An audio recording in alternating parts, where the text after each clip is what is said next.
Hello students, welcome to ज्ञान अभियान। आज की इस क्लास में हम पढ़ने वाले हैं कक्षा 8वीं की हिंदी की पाठ्य पुस्तक की 17वां अध्याय बाज और सांप। ये बहुत सुंदर कहानी है और इसे पढ़कर आप सभी को बहुत मजा भी आएगा। तो आइए शुरू करते हैं पढ़ना बाज और सांप। समुद्र के किनारे ऊंचे पर्वत की अंधेरी गुफा में एक सांप रहता था। समुद्र की तूफानी लहरें धूप में चमकती, झिलमिलाती और दिन भर पर्वत की चट्टानों से टकराती रहती थी। पर्वत की अंधेरी घाटियों में एक नदी भी बहती थी। अपने रास्ते पर बिखरे पत्थरों को तोड़ती, शोर मचाती हुई यह नदी बड़े जोर से समुद्र की ओर लपकती जाती थी। जिस जगह पर नदी और समुद्र का मिलाप होता था वहां लहरें दूध के झाग सी सफेद दिखती थी। तो क्या कहा कि समुद्र था और समुद्र के जो किनारे पे बहुत ऊंचा पर्वत था। उस पर्वत की गुफा के अंदर एक सांप रहता था।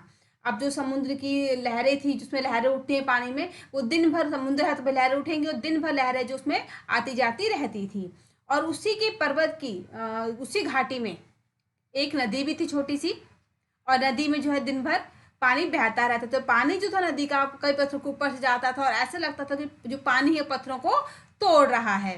तो ऐसी जगह जहाँ पे समुद्र का पानी और नदी का पानी दोनों एक जगह मिल जाता था, वहां पे लगता था कि जो पानी दोनों मिलने का सफेद सा झाग बन जाता था और लगता था कि वहां पे दूध पड़ा हुआ, दूध की लहरें वहां पे निकल रही हैं। अपनी गुफा में बैठा हुआ सांप सब कुछ देखा करता। लहरों का गर्जन, आकाश में छिपती हुई पहाड़ियां, टेढ़ी मेढ़ी बल खाती हुई नदी की गुस्से से भरी आवाजें, वह मन ही मन खुश होता था कि इस गर्जन तर्जन के होते हुए भी वह सुखी और सुरक्षित है। जो सांप था वो नदियों का पानी, समुद्र का पानी, जो लहरें थी हाँ वो चलती रहती, उड़ती रहती थी, उनको बहुत शोर हुआ करता लहरों से। और आकाश में छिपती हुई पहाड़ियां, जो पहाड़ियां थी आकाश में, ऐसा लगता था जो पहाड़ियों को, कोई पहाड़ी ऊंची है कोई नीची है, तो लगता था कि जो पहाड़ियां है, जो पहाड़ी नीची है, लग रहा था कि उसका बाकी सब आकाश में छुप गया। ऐसी पहाड़ियों को देखता था और जो सांप था हमेशा देख देख खुश होता था और उसके मन में हमेशा विश्वास था कि इन नदियों के सहारे, इन पहाड़ियों के सहारे वो सुरक्षित है और सुखी भी है। कोई उसे दुख नहीं दे सकता। सबसे अलग, सबसे दूर है, अपनी गुफा का स्वामी है, ना किसी से लेना ना किसी से देना। दुनिया की भागदौड़, छीना झपटी से वह दूर है। सांप के लिए यही सबसे सुख, सांप के लिए यही सबसे बड़ा सुख था। एक दिन एकाएक आकाश में उड़ता हुआ खून से लथपथ एक बाज सांप की उस गुफा में आ गिरा। उसकी छाती पर कितने ही जख्मों के निशान थे, पंख खून से सने थे और वह अधमरा सा जोर शोर से हाँफ रहा था। जमीन पर गिरते ही उसने एक दर्द भरी चीख मारी और पंखों को फड़फड़ाता हुआ धरती पर लौटने लगा। अब सांप जो था पहाड़ी में रहता, पहाड़ी की गुफा में रहता, तो हमेशा खुश था। उसे लगता था भाई मुझे किसी से कोई लेना नहीं देना नहीं, आराम से अपने सुख से अपने जीवन को वो वहाँ पे बिता रहा था, बहुत ही खुश था। लेकिन एक दिन क्या हुआ, अचानक जब सांप ने घर अपनी गुफा के अंदर बैठा था, एक बाज जो कि जख्मी था, घायल था और आकाश से गिरता हुआ, आकाश से खून से भरा हुआ गिरता हुआ जमीन पर आके गिर पड़ा।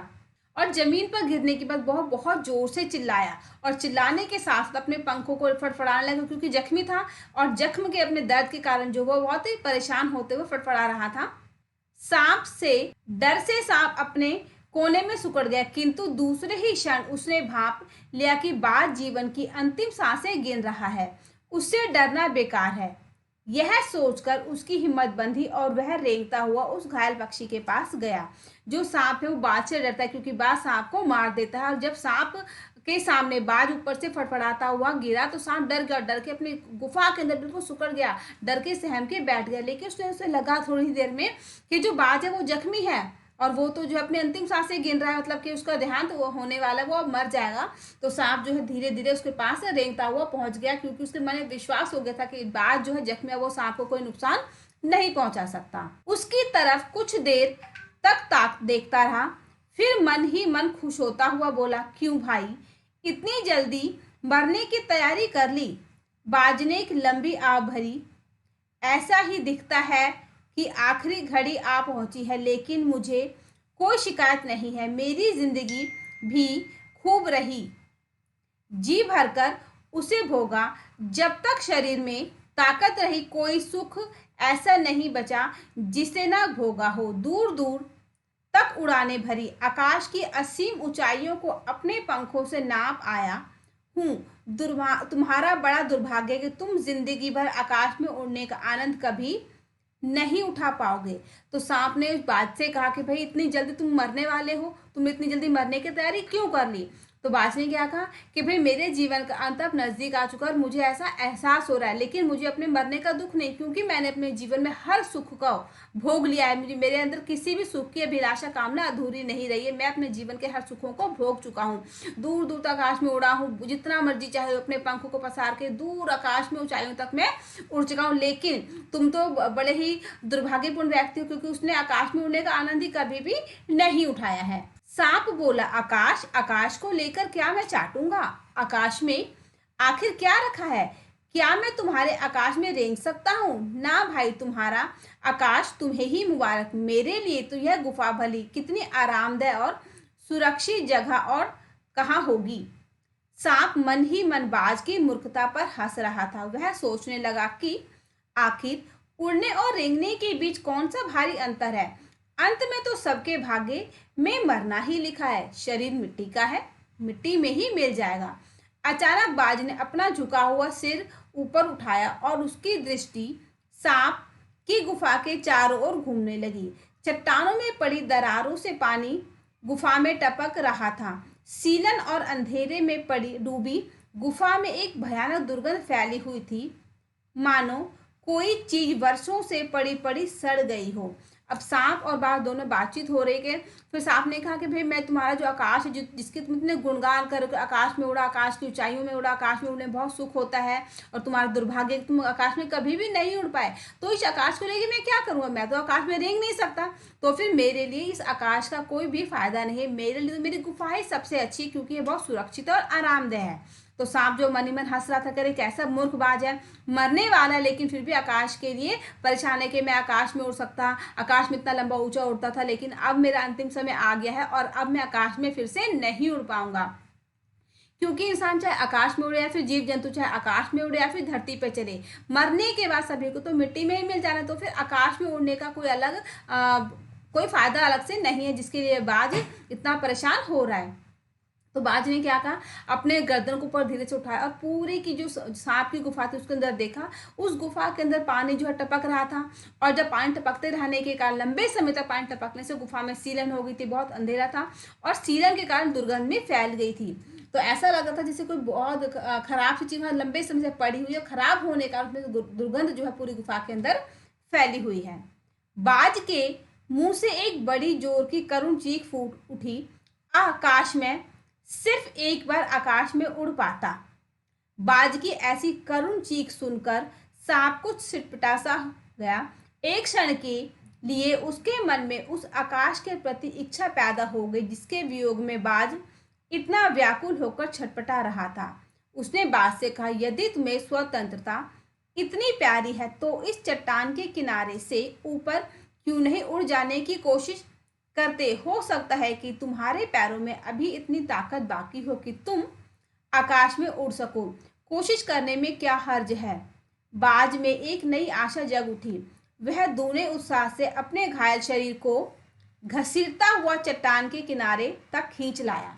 खुले आकाश को देखकर उसकी आंखें चमक उठी। उसने गहरी लंबी सांस ली और अपने पंख फैलाकर हवा में कूद पड़ा। तो जब सांप ने बाज से कहा कि भाई तुम्हें अपनी स्वतंत्रता, अपनी आज़ादी इतनी प्यारी है और अब तुम्हारा जो अंतिम समय आ गया है, तो एक बार तुम आखिरी बार कोशिश कर लो और हो सकता है कि तुम्हारी जो अंतिम इच्छा एक बार फिर से आकाश में उड़ने की पूरी हो जाए। तो ये तुम पहाड़ी के सहारे, जो पहाड़ी है उसके धीरे धीरे चले जाओ और वहां से एक बार उड़ने की कोशिश करो। हो सकता है कि तुम्हारे पंखों में, तुम्हारे पैर में इतनी ताकत हो कि तुम अपने आखिरी उड़ान को भर सको। तो बाज ने जब सांप की ऐसी बातें सुनी, उसको बड़ी हिम्मत लगी कि नहीं, शायद मैं उड़ सकता हूँ अपने आखिरी जीवन के क्षणों में भी। और वो कोशिश करते करते पहाड़ी पर पहुंच गया और पहाड़ी के ऊपर जाकर उसने खुले आकाश को देखा, पूरा खुला वातावरण देखा, तो खुश हो गया। उसने लंबी सांस ली और अपने पंखों को फैलाकर हवा में कूद गया। किंतु उसके टूटे पंखों में इतनी शक्ति नहीं थी कि उसके शरीर का बोझ संभाल सके। पत्थर सा उसका शरीर लुढ़कता हुआ नदी में जा गिरा। एक लहर ने उठकर उसके पंखों पर जमे खून को धो दिया, उसके थके मांदे शरीर को सफेद फेन से ढक दिया, फिर अपनी गोद में समेटकर उसे अपने साथ सागर की ओर ले चली। तो जैसे ही बाज ने अपने पंख पसार के जो है बहुत जोर से उड़ान भरी, उड़ने के लिए कूदा नीचे, तो उसके पंख में ताकत नहीं थी क्योंकि जख्मी था वो पंख, जो बाज था ताकत ना होने के कारण पानी के अंदर गिर गया। और तभी पानी की जो दूसरी लहर आई, उसने जो बाज था उसके ऊपर से गई लहर, तो लहर के जाने के कारण जो पानी बाज के ऊपर से गया, पानी के बाज के ऊपर से निकला पानी, उससे जो बाज के पंखों के ऊपर खून लगा था वो धीरे धीरे साफ हो गया और उसी लहर के साथ बाज उस पानी के अंदर चला गया, यानी कि जो बाज था पानी में डूब गया।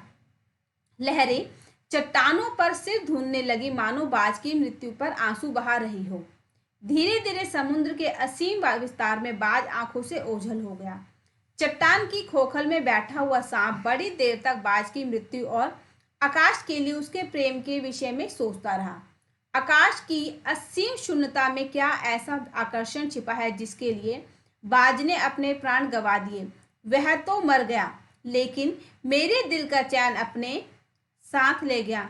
ना जाने आकाश में क्या खजाना रखा है। एक बार तो मैं भी वहां जाकर उसके रहस्य का पता लगाऊंगा, चाहे कुछ देर के लिए ही हो, कम से कम उस आकाश का स्वाद तो चख लूंगा। तो सांप जो वहां बैठा बैठा वो देख रहा था कि जो बाज उसने कूदा और एक लहर आई, बाज उसमें डूब गया, खत्म हो गया। तो सांप के मन में ख्याल आया कि ऐसा आकाश में क्या है, आकाश में उड़ने के बारे में ऐसा सोचने लगा कि ऐसा क्या है इसमें खास, इतना स्पेशल क्या है कि बाज जो कि मरने वाला था फिर भी आकाश में उड़ने की इच्छा उसके अंदर थी और इसी इच्छा के कारण बाज जो है समाप्त हो गई, उसकी मृत्यु भी हो गई।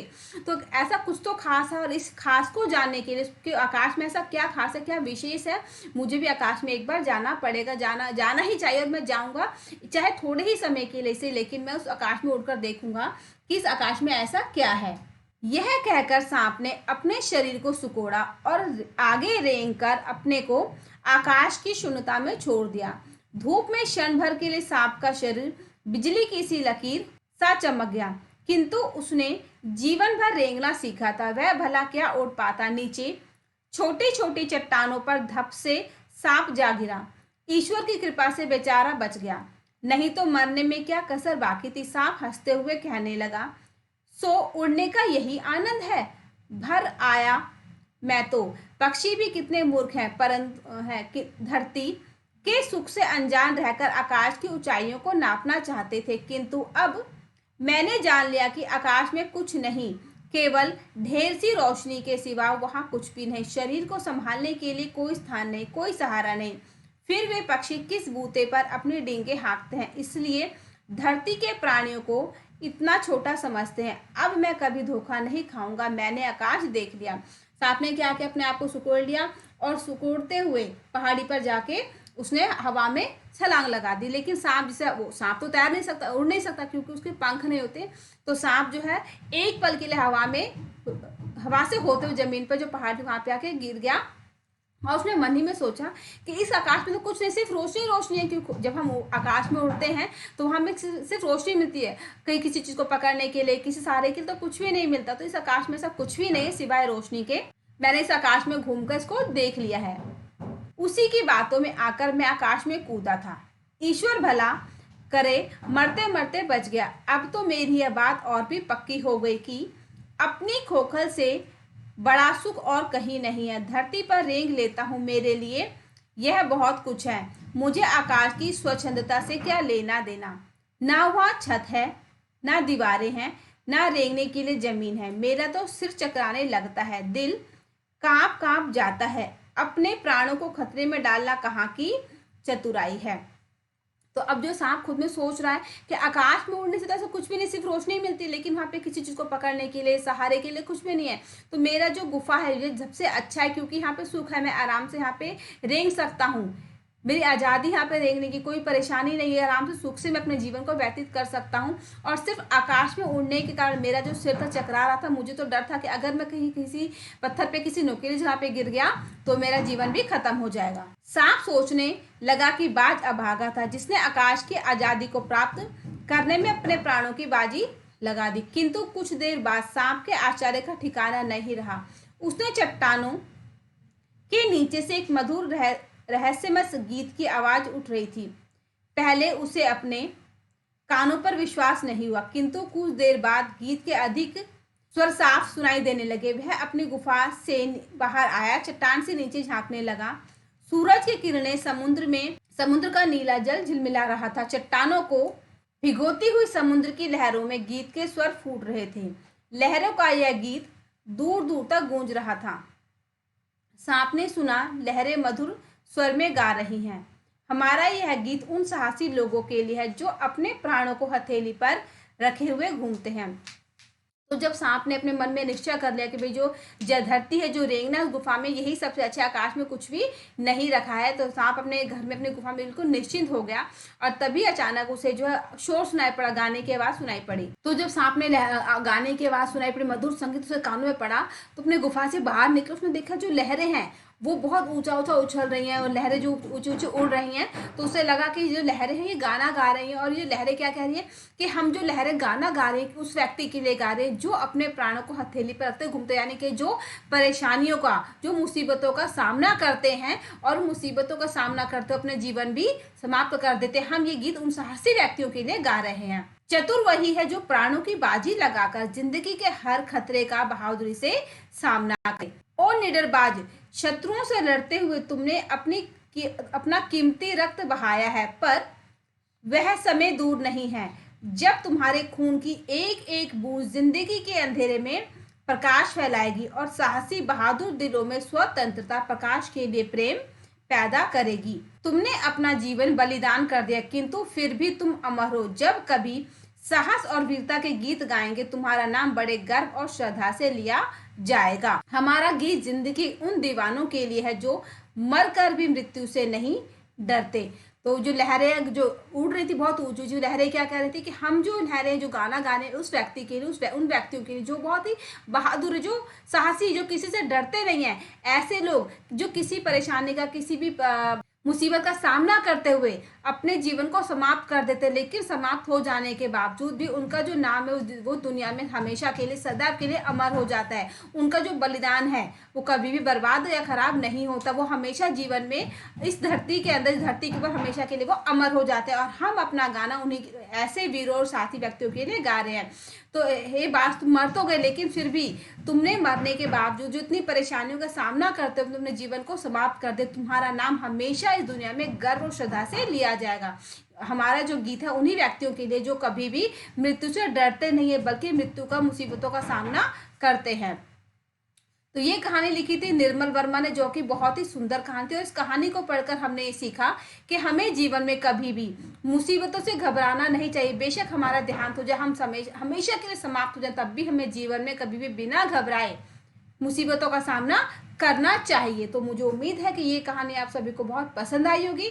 मिलते हैं अपने एक नए वीडियो में, तब तक के लिए गुड बाय।